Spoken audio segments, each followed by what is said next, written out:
The Last Customer at Eclipse Diner, Chapter 1, the booth that never empties out on the edge of town, where the roads stretch into nothing and the streetlights flicker as if unsure of their own existence, sits Eclipse Diner, a neon-lit relic from a past era.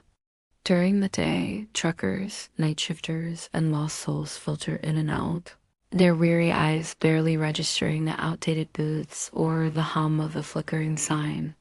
But after midnight, something changes. Every stool at the counter sits untouched.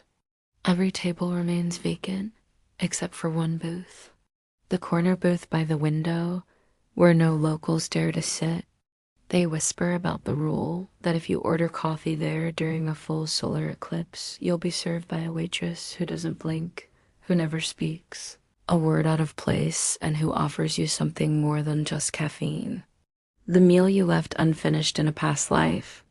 Some laugh at the superstition.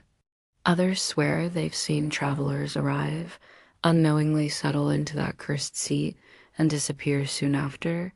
But the worst fate? Refusing the meal. Because those who never do truly leave the diner. Chapter 2. The Eclipse arrives. It was late when Daniel crossed the town limits, his car tires humming against an empty road, guided only by the glow of Eclipse Diner's neon sign. He wasn't from here. Had no reason to believe in local myths.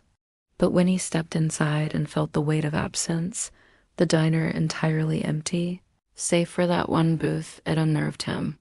He had planned to grab a coffee, rest a bit before finishing the drive. He took the seat without thinking. By the time he noticed the growing darkness, the shifting of shadows outside, the eclipse had already begun. The diner door swung shut behind him. He was no longer alone. The waitress appeared. She was old-fashioned, her uniform crisp, her posture unnaturally still, and her eyes never blinked. Without asking, she placed a steaming plate before him. A meal that looked vaguely familiar, something he couldn't place, but something that sent a shiver down his spine. She said only one thing: finish what was left undone. Daniel stared at the plate. Some long-buried instinct screamed at him not to touch it, but the eclipse deepened, the shadows outside twisting unnaturally, the diner's fluorescent glow flickering like candlelight in a storm, and he realized he could no longer leave. Chapter 3. The price of refusal. Daniel ran to the door, gripping the handle, pulling, but it didn't budge. The windows reflected only darkness, no sky, no street, just a void where a town used to be. The waitress waited patiently, the plate still steaming before him. His hunger gnawed at him, not just stomach deep, but soul deep. It wasn't a hunger for food.